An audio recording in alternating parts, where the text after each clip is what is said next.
Hello everyone, Payal this side. Welcome to my YouTube channel chemistry rockers. जैसा कि मैंने 12th class के series start कराई थी प्रीवियस ईयर क्वेश्चंस की चैप्टर वाइज, तो we will do solution chapter today. ठीक है, this video is for class 12th for chemistry and the chapter name is solution. चलो अब ना इस जैसा कि पहले भी आपको पता है कि इस वाले चैप्टर में भी हम क्या करेंगे, मेन में तुम्हें समरी बताऊंगी कि कैसे तुम्हें लर्न करना है और क्या क्या चीजें जो मोस्ट इंपॉर्टेंट है वो चीजें, एंड उसके प्रीवियस ईयर क्वेश्चंस। ठीक है, ताकि आपको इतना ज्यादा टाइम अपना कंज्यूम ना करना पड़े वेस्टफुल चीजें करके। चलो अब ना, before wasting our time we will start our chapter. Solution के तुम्हें पता है दो कंपोनेंट होगा, एक होगा बेटे solute, second one is solvent. ठीक है, सोल्यूट जो होगा ना वो लेस अमाउंट में होगा और सोलवेंट जो है वो किस में होगा, हमारा लार्ज अमाउंट में होगा। इसके बाद ना आप कुछ कॉन्सेंट्रेशन टर्म्स करना। कॉन्सेंट्रेशन टर्म्स में सबसे पहला मोलैरिटी का formula. What is the formula of molarity? Number of moles of solute, got it, number of moles of solute divided by volume of solution in liter। यहां पर solution का volume होता है, don't be confused. Second is molality, है ना। वैसे ना एक इसका डिफरेंस भी आया हुआ है, तो याद रखना molarity is represented by capital M and molality is represented by small m. तो ये होता है हमारा number of moles of solute divided by mass of solvent. ठीक है, मास ऑफ सोलवेंट किस में होगा और हमारा केजी में, किलोग्राम में। तो ये वाली चीज में कंफ्यूज मत होना आप लोग। ठीक है, मोलैलिटी वाला मोलैलिटी वाला ये दोनों चीजें आप याद रखना। ठीक है, मोलैलिटी क्या होगा और मोलैलिटी क्या होगा। एक और टर्म होती है जिसको बोलेंगे हम नॉर्मेलिटी। ठीक है, नॉर्मेलिटी में यहां पर आएगा बेटे number of gram equivalent divided by volume of solution in litre. ठीक है, ये सारी चीजें आएंगी। इसमें जो आएगा ना एक मास डिपेंडेंट और वॉल्यूम डिपेंडेंट वाला, जो कि मैंने तुम्हें क्लास में कराया था। देखो दो प्रॉपर्टीज, जिसमें वॉल्यूम आएगा ना that mean it is temperature dependent, तो वो टेम्परेचर डिपेंडेंट होगा, और जिसमें मास आएगा वो टेम्परेचर इंडिपेंडेंट होगा। तो ये आ सकता है कि मोलैरिटी इज टेम्परेचर डिपेंडेंट और इंडिपेंडेंट। तो volume is present in this ना, तो दिस इज टेम्परेचर डिपेंडेंट। जिसमें नहीं है वो सारी क्या होंगी, टेम्परेचर इंडिपेंडेंट। अब देखो as a time is very less और मेरा टारगेट रहता है कि मैं हाफ एन आवर में तुम्हें सब करा दूं, है ना। तो मैं पूरा कंप्लीट चैप्टर तो नहीं करा रही हूं, बट ये है कि तुम्हें इंपॉर्टेंट टॉपिक्स कराऊंगी कि क्या क्या चीजें मेन है। अच्छा, कॉन्सेंट्रेशन टर्म्स कर लोगे आप लोग। उसके बाद जो है ना हमें क्या करना है, जो ये वाला एक टॉपिक है तुम्हारा solubility of solid in liquid वाला। ठीक है, solubility of solids in liquid. तो ना इसमें आपको क्या करना है, इसमें टेम्परेचर के इफेक्ट को थोड़ा सा पढ़ना है। ली चार्टलेट प्रिंसिपल के according if I take solute plus solvent, ठीक है, और इससे बनता है बेटे solution. If I write heat here, अगर मैंने यहां पर हीट लिखा that means this is endothermic reaction, है ना। और एंडोथर्मिक रिएक्शन में हीट यहां होगी, मींस हीट इसको रिक्वायर्ड होगी। तो ना ली चार्टलेट प्रिंसिपल के अकॉर्डिंग क्या होगा, जिस साइड हीट होगी ना उससे अपोजिट साइड में रिएक्शन जाएगी। ठीक है, तो यानी कि यहां पर तो सॉल्यूशन बन रहा है ना, that means solubility will increase. तो in endothermic reaction as we increase the temperature solubility will also increase. तो एक प्रीवियस ईयर क्वेश्चन आया हुआ है इस पे कि सपोज करो कि मान लो मैंने शुगर के अंदर वाटर ऐड कर दिया और इसको हीट कर दिया। ठीक है, हीट इसको दे दिया मैंने, तो that means it is endothermic reaction ना। तो सोल्यूबिलिटी इंक्रीज होगी या डिक्रीज होगी? तो ऑब्वियस सी बात है सोल्यूबिलिटी विल इंक्रीज ना, क्योंकि it is endothermic process. But अगर एक्सोथर्मिक होगा ना तो हीट इस साइड आएगी, तो सोल्यूबिलिटी डिक्रीज हो जाती है। ठीक है, तो एक सोल्यूबिलिटी वाला भी तुम कर लेना अच्छे से। और इसके बाद ना जो हमारे दो लॉज हैं, रोल्स लॉ और हेनरीज लॉ। ठीक है, अब ना हेनरी लॉ जो है इसका एप्लीकेशन और ये पूरा complete law is very important. Henry's law it states that कि पार्शियल प्रेशर जो है ना वो किसके डायरेक्टली होगा, हमारा सोल्यूबिलिटी या फिर मोल फ्रैक्शन। फिर आप यहां पर लेते थे KH इंटू जीटा, ठीक है, where zeta is solubility and KH जो होगा वो हमारा क्या है, हेनरी कांस्टेंट। अब यहां से एक टाइप का आएगा कि ना अगर KH को इंक्रीज करेंगे, देखो तुम्हें यहां से पता चल रहा है, अगर मुझे KH यहां पर रखना है तो ये ऐसे हो जाएगा ना P by zeta and zeta is solubility. तो बताओ अगर KH इंक्रीज होगा तो जीटा विल डिक्रीज ना, क्योंकि because they are inversely proportional to each other. तो KH अगर इंक्रीज होगा तो सोल्यूबिलिटी जो है वो क्या हो जाएगी हमारी, डिक्रीज। ठीक है, इसकी एप्लीकेशन तुम लोग बहुत अच्छे से कर लेना, इसकी मैंने तुम्हें करा रखी है एप्लीकेशन, जैसे कार्बोनेट जो बेवरेजेस होंगे, ड्रिंक्स होंगी कार्बोनेट वाली, ठीक है, कोल्ड ड्रिंक की बोतल है जिसके अंदर CO2 गैस प्रेजेंट होगा, अगर मैंने उसको हाई प्रेशर लगा दिया तो गैस जो है वो लिक्विड स्टेट में कन्वर्ट हो जाएगा, है ना। तो कहने का मतलब ये है कि सपोज करो जब ये कोल्ड ड्रिंक की बोतल थी, मैंने इसके अंदर ऐड किया गैस और उस पर अप्लाई कर दिया हाई प्रेशर, तो सोल्यूबिलिटी विल इंक्रीज ना, ठीक है। तो अगर आप प्रेशर इंक्रीज करोगे ना तो सोल्यूबिलिटी भी क्या हो जाएगी, इंक्रीज हो जाएगी। ऐसे ही एक प्रीवियस ईयर क्वेश्चन है कि एक्वेटिक स्पीशीज जो हैं वो कोल्ड वाटर में रहना उनको ज्यादा सही रहता है हॉट वाटर के कंपैरिजन में, ठीक है। तो इसके रीजन में आप क्या लिखोगे, वही सेम KH एंड सोल्यूबिलिटी वाला, कि ना मान लो कोई फिश है और फिश हमारी क्या रह रही है, मतलब एक्वाटिक तो है ही फिश, ये पानी के अंदर फिश है, और इस वाले केस में क्या होगा, हमारा जो डिजोल्व्ड ऑक्सीजन है ना ये वही कंज्यूम करेंगे, है ना। तो इस केस में क्या होगा, हॉट वाटर, अभी की जैसे मैंने बताया आप कुछ भी चीज हॉट वाटर में ऐड करोगे तो सोल्यूबिलिटी विल इंक्रीज। तो अगर मैं हॉट वाटर को लूंगी ना तो सोल्यूबिलिटी इंक्रीज हो जाएगी, उनको सांस लेने में दिक्कत होगी, बट कोल्ड वाटर के अंदर सोल्यूबिलिटी कम होगी ड्यू टू हेनरी लो, तो इनको सांस लेने में थोड़ा इजी पड़ेगा, ठीक है। तो ये वाला प्रीवियस ईयर है, ये आप अच्छे से लिख देना, ठीक है। और हेनरी लो की जितनी भी एप्लीकेशंस हैं वो भी प्लीज अच्छे से पढ़ लेना, हेनरी लो से क्वेश्चन आएगा। दूसरा हमारा लो है रोल्स लो। रोल्स लो में ना आपको मैंने बताया हुआ है, कराया हुआ है दो के लिए, एक वोलेटाइल के लिए और एक वोलेटाइल नॉन वोलेटाइल के लिए, ठीक है। आपको दोनों फॉर्मूलेज लर्न करने हैं। Total pressure is equals to PA naught zeta A plus PB naught zeta B। एक तो मैंने तुम्हें ये फॉर्मूला बताया है, ये कौन से वाले केस में था, जब दोनों ही थे वोलेटाइल, A और B वोलेटाइल थे। बट अगर A और B में से सपोज करो कि B जो है वो हमारा क्या है, नॉन वोलेटाइल है, और A जो है वो हमारा क्या है, वोलेटाइल है, तो इसका मैंने तुम्हें डेरिवेशन कराया हुआ है पूरा, ये बन जाएगा इसका डेरिवेशन, है ना। तो ये दोनों लॉज इन पे आएंगे हमारे न्यूमेरिकल्स, तो प्लीज इन न्यूमेरिकल्स पे ध्यान रखना रोल्स लॉ के अकॉर्डिंग। उसके बाद ना दो तरह का सॉल्यूशन बताया था, आइडियल नॉन आइडियल, है ना। बट यहां से आपका क्वेश्चन आएगा, नॉन आइडियल में दो तरह की जो डेविएशंस हैं, एक नेगेटिव डेविएशन और एक पॉजिटिव डेविएशन, ठीक है। नेगेटिव वाले का मैंने तुम्हें ट्रिक बताया हुआ है कि जहां पर भी तुम्हें दो कंपाउंड्स के बीच में हाइड्रोजन बॉन्डिंग मिल जाए, ठीक है, सपोज करो कि मैंने यहां पर लिया acetone plus chloroform, what is the formula of chloroform, CHCl3, ठीक है, इनको ऐड करूंगी ना तो यहां पर ऑक्सीजन और हाइड्रोजन के बीच में हाइड्रोजन बॉन्डिंग होगा, तो हाइड्रोजन बॉन्डिंग होगा तो वो कौन सी डेविएशन, नेगेटिव।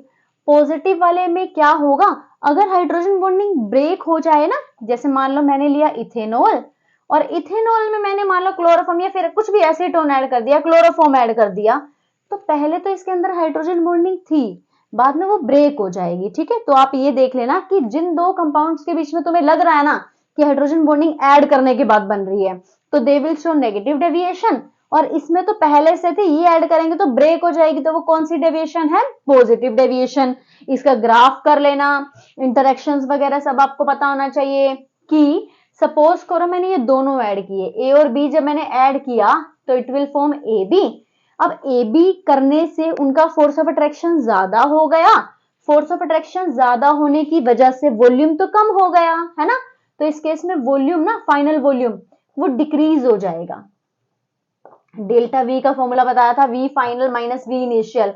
अगर ये कम हुआ तो पूरा जो फाइनल वाला है वो किस में आएगा, नेगेटिव में आएगा ना। मैंने इन सबके तुम्हें बताए भी थे। इस केस में डेल्टा वी मिक्स जो है वो भी कितना होगा हमारा, नेगेटिव। डेल्टा एच मिक्स जो है वो भी हमारा क्या होगा, नेगेटिव। डेल्टा एस का भी बताया था पॉजिटिव होगा, और डेल्टा जी का भी बताया था जो कि क्या होगा हमारा, नेगेटिव। पॉजिटिव में पॉजिटिव पॉजिटिव, ठीक है। ऐसे ही ना जो एजियोट्रोपिक्स हैं, कांस्टेंट बॉइलिंग मिक्सचर्स, ठीक है।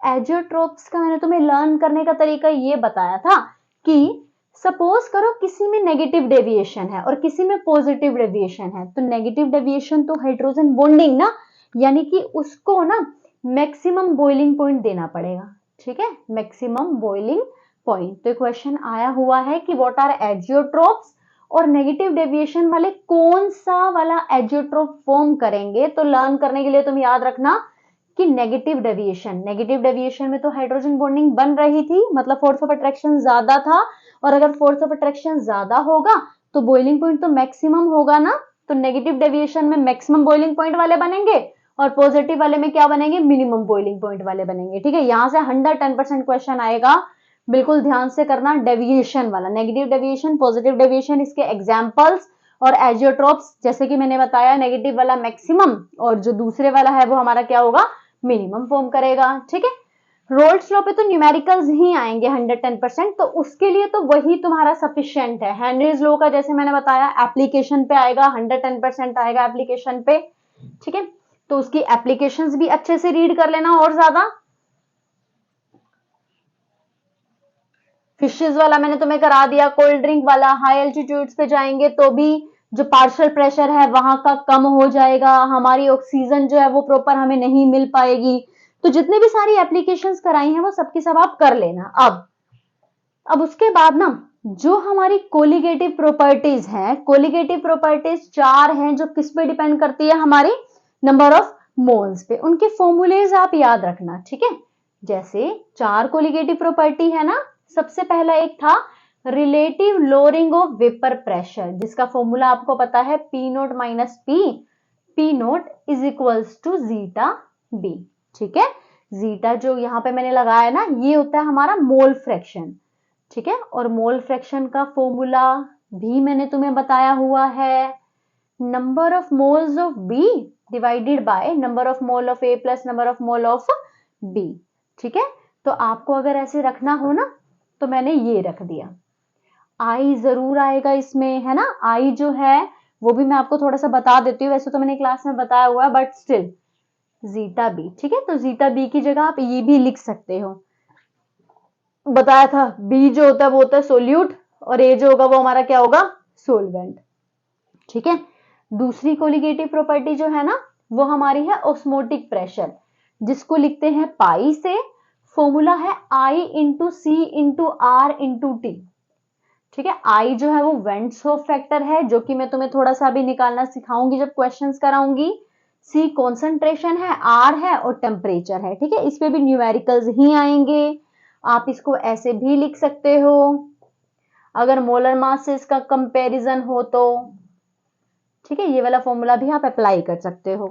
थर्ड जो है ना एलिवेशन इन बॉइलिंग पॉइंट, इसका आप याद रखना delta Tb is equals to Tb minus TB naught is equals to i into K B into M, ठीक है। ये भी मैंने तुम्हें कराया है। केबी को बोलेंगे क्या, मोलर एलिवेशन कांस्टेंट, ये सारा क्योंकि अभी एक क्विक रिवीजन है तो मैं डिटेल में नहीं बता सकती, ठीक है। अच्छा, t f nought minus t F is equals to i into के F into m, where m is molality. यहां से भी 110% न्यूमेरिकल आएगा, बिल्कुल 110%, ठीक है। तो यहां से ना सभी आपके न्यूमेरिकल्स ही आएंगे। अब जैसे मैं इसके न्यूमेरिकल्स अभी तुम्हें कराऊंगी, है ना। चलो अब एक चीज ना, ये जो दोनों प्रॉपर्टीज थी ना नेक्स्ट वाली, एलिवेशन इन बॉइलिंग पॉइंट और डिप्रेशन इन फ्रीजिंग पॉइंट, इसमें आपको ना एक चीज और लर्न करनी है जिसमें 1 नंबर का एमसीक्यू भी आ सकता है। जैसे जो डेल्टा टी था उसका फॉर्मूला होता है TB minus TB naught is equals to i into K B into M. अब मैंने इसके तुम्हें ग्राफ्स भी कराए हैं तो प्लीज वो भी देख लेना आप, ठीक है। अब आई जो है आपको निकालना भी सिखाया था मैंने, जैसे करो कि NaCl है, NaCl ना 2 आयंस में डिसोशिएट हो जाएगा, ठीक है। तो ऐसे अगर सिंपल दिया हो ना, इसमें कोई अल्फा ना दिया हो, तो मैं यहाँ पर आई कितना रख दूंगी बेटे, 2 रख दूंगी आई, ठीक है, क्योंकि 2 में ब्रेक हो जाएगा ना Na प्लस और Cl माइनस में। But if alpha is given ना, तो कैसे करेंगे, जैसे न्यूमेरिकल भी था, सपोज करो K3FeCN6, आपको न्यूमेरिकल में ये वाला दिया है कॉम्प्लेक्स और इसके लिए अल्फा वगैरह सब गिवन है, तो इसको कैसे ब्रेक करोगे, ये 3 आयंस में ब्रेक हो जाएगा और ये वाला पूरा का पूरा ब्रेक होता है, बताया था ना मैंने, ठीक है। अब फिर ना इसका मैंने बताया था तुम्हें 3 बनानी है इक्वेशंस, अगर ये 1 है तो उस टाइम पे था ये 0 0, ये था बिफोर द रिएक्शन, ठीक है। अगर मैंने इसका डिसोसिएशन किया अल्फा, फिर मैंने बोला था स्टोक्योमेट्री चेक करनी है, अगर ये 1 है तो यहाँ पर 3 है, तो यहाँ पर अल्फा है, तो यहाँ पर क्या होगा 3 अल्फा, 1 है 1, तो यहाँ पर क्या होगा अल्फा। इधर वालों को माइनस करते हैं और इधर वालों को हम क्या करते हैं प्लस।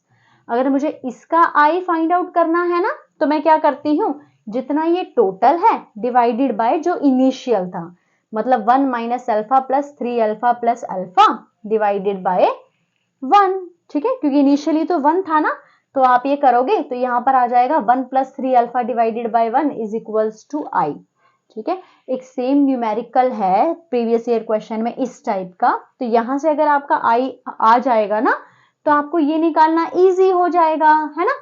लाइक आई मान लो इसका जितना भी आया है, केबी की वैल्यू तुम्हें न्यूमेरिकल में गिवन होगी, मोलैलिटी का फॉर्मूला तुम्हें अप्लाई करना होगा, मोलैलिटी जो है वो मेरा क्या होगा, ठीक है, मोलैलिटी होगा बेटे गिवन मास सोल्यूट का divided by molar mass of solute into molar mass में मास ऑफ सोलवेंट, ठीक है, इन केजी। अगर ग्राम में है तो किससे मल्टीप्लाई करूंगी 1000 से, ठीक है। तो इस वाले पे न्यूमेरिकल प्लीज आप सोल्व कर लेना।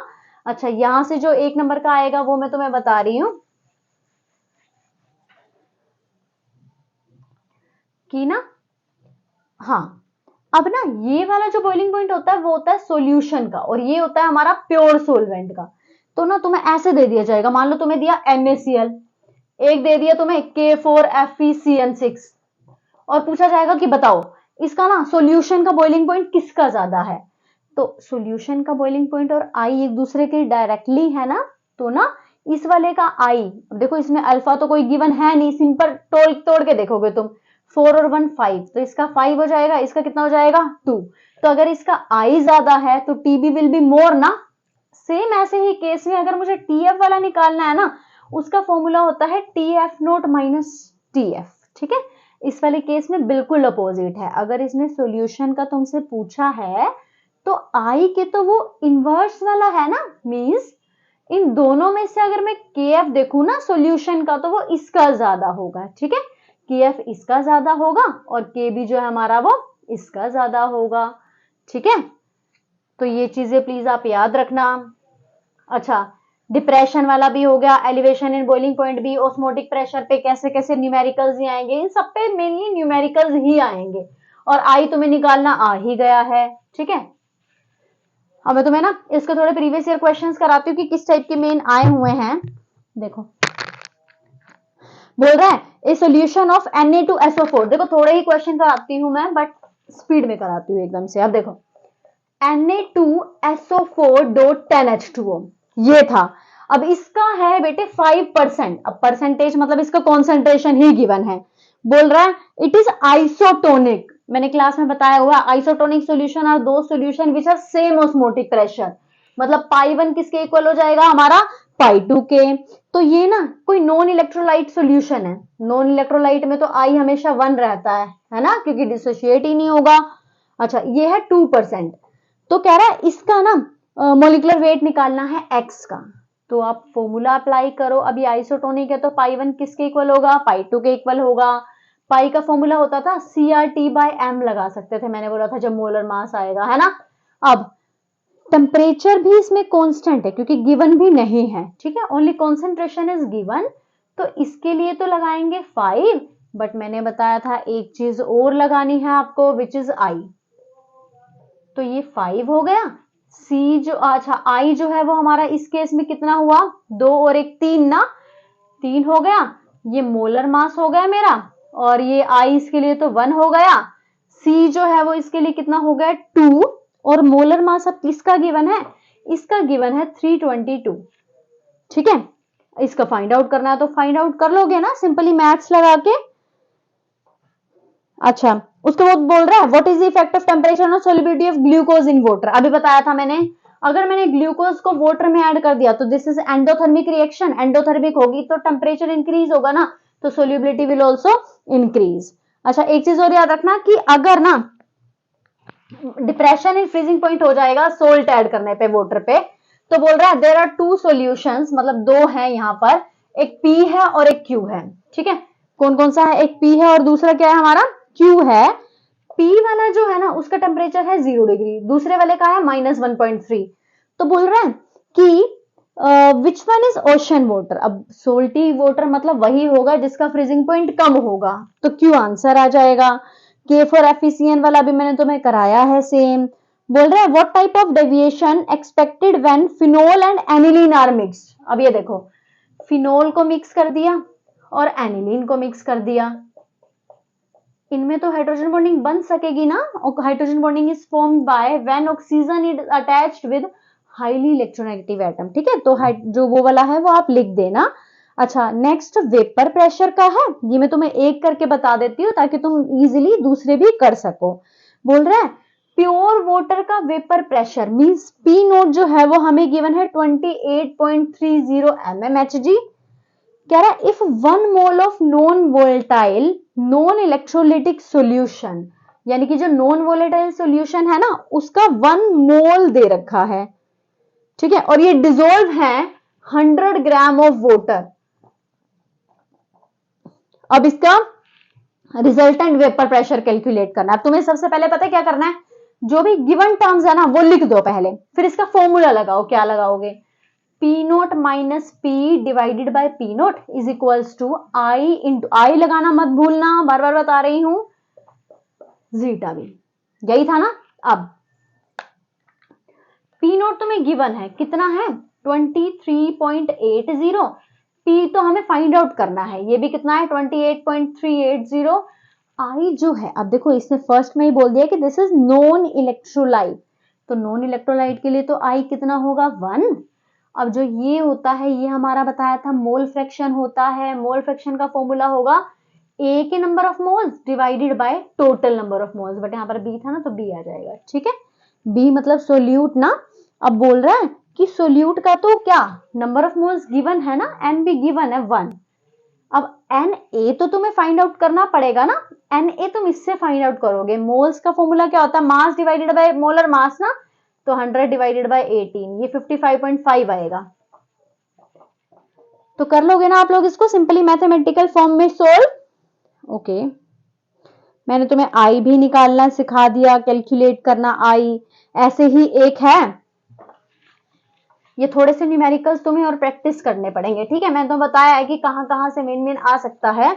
अच्छा, नेक्स्ट जैसे है, बोल रहा है कि एक सॉल्यूशन है जो कंटेन कर रहा है 25.6 ग्राम सल्फर, 25.6 ग्राम सल्फर कंटेन कर रहा है 1000 ग्राम नेप्थलीन में। सिंपली करके देख लेना क्या क्या गिवन है इसमें। अच्छा, जिसका मेल्टिंग पॉइंट गिवन है 80.1 और फ्रीजिंग पॉइंट गिवन है 0.680 degree. Molecular weight find out करना है तुम्हें, ए की फॉर्मूला लगाना है, और भी के एफ भी गिवन है इसके लिए, तो T F is equals to क्या हो जाएगा आई इंटू के एफ इंटू एम।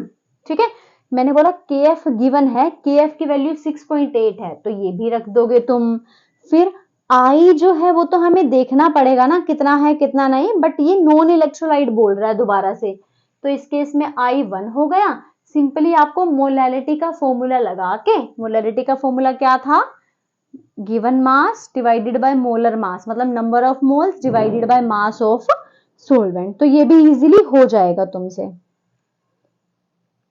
अच्छा, नेक्स्ट है state Henry's law and state 2 important application of Henry law. मैंने बताया है कि हेनरी लॉ की एप्लीकेशन बहुत जरूरी है, प्लीज कर लेना, मैंने तुम्हें नोट्स भी प्रोवाइड किए हुए हैं इसके।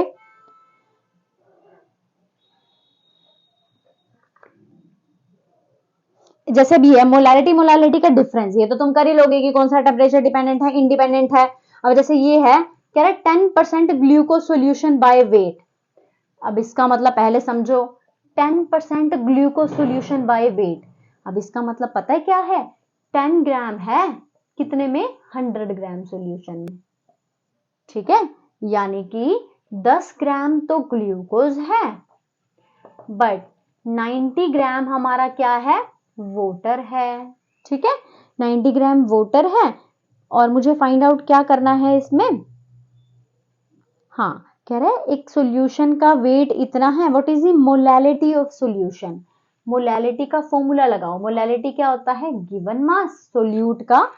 ठीक है, ये भी सोल्यूट है ना, divided by molar mass of solute into mass of solvent. ठीक है, तो गिवन मास आपको गिवन है 10, जो मोलर मास होता है इसका गिवन होता, वैसे तो गिवन है बट मैंने तुम्हें लर्न करना बताया था 180 होता है इसका।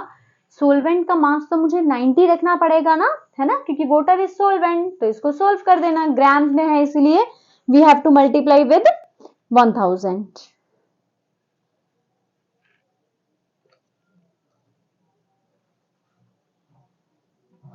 कोलिगेटिव प्रॉपर्टी वाला तुम्हें पता ही है, कोई एसोसिएशन वाला वेंट्स ऑफ फैक्टर बताना है, वेंट्स ऑफ फैक्टर मैंने भी तुम्हें सिखा रखा है आई। ठीक है, अलग अलग वाला भी सिखा रखा है, अल्फा वाला भी तुम्हें बता दिया और सिंपल वाला भी बता दिया, तो ये भी तुम कर ही लोगे। अच्छा एक, हाँ आइसोटोनिक हाइपरटोनिक सॉल्यूशन पे भी आता है, उसका ध्यान से देखना। एक होता है आइसोटोनिक, जिसका भी तुमने किया कि ऑस्मोटिक प्रेशर दोनों जगह सेम होगा, बट एक होता है हाइपरटोनिक। सपोज करो कि मैंने आरबीसी रखा हाइपरटोनिक सॉल्यूशन में, हाइपर मतलब एक्स्ट्रा हाई। ठीक है, तो अगर बाहर का जो ऑस्मोटिक प्रेशर है वो ज्यादा है, मतलब कॉन्सेंट्रेशन बाहर की ज्यादा है, बट ऑस्मोसिस तो कहाँ पे होता है, लो टू हाई ना, तो अगर वो है ना, तो ये अंदर कॉन्सेंट्रेशन कम है ना, तो ये हो जाएगा हमारा स्वेल। बट अगर मैंने कौन सा लिया, हाइपोटोनिक सॉल्यूशन लिया, हाइपो वाले में तो क्या होगा, बाहर की कॉन्सेंट्रेशन कम है, तो लो टू हाई जाएगा ना, तो ये हम सॉरी ये श्रिंक हो जाएगा और ये क्या हो जाएगा हमारा स्वेल। ठीक है, बस बेसिकली यही है सब।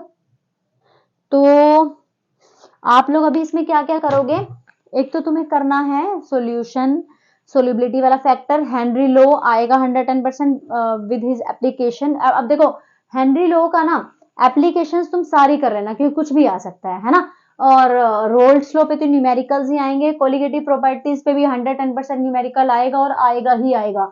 तो प्लीज मैंने जितने नोटबुक में न्यूमेरिकल्स तुम्हें कराए हैं वो सारे करके देख लेना। इस वीडियो को देखने के बाद आप एक बार अपना नोटबुक से रिवाइज करना स्टार्ट करना। ठीक है, और बस फिर प्रीवियस ईयर क्वेश्चंस भी एक बार देख लेना, हो जाएंगे इजीली सब चीजें। ठीक है, तो दिस, अब देखो पढ़ना तो तुम्हें सारा ही है, बट मेन फोकस कौन से टॉपिक्स पे पढ़ना है, सिर्फ इन पे। ठीक है, और फिर भी अगर तुम्हें कोई डाउट हो तो प्लीज मुझे कमेंट बॉक्स में लिख देना। इस वीडियो को जितना हो सके प्लीज शेयर करो, क्योंकि आप लोग शेयर करोगे तभी मुझे क्या मिलेगा, एकदम से एनकरेजमेंट मिलेगी कि मुझे वीडियोस बनानी है ना। अगर लाइक्स कम होंगे और सब्सक्राइब भी नहीं करोगे आप लोग, तो एक जो अंदर से होता है ना कि हाँ हमें मेहनत करनी है, तो वो वैसा नहीं आ पाता। तो प्लीज जितना हो सके इसको आप शेयर करो, कमेंट करो और लाइक करना प्लीज। Thank you.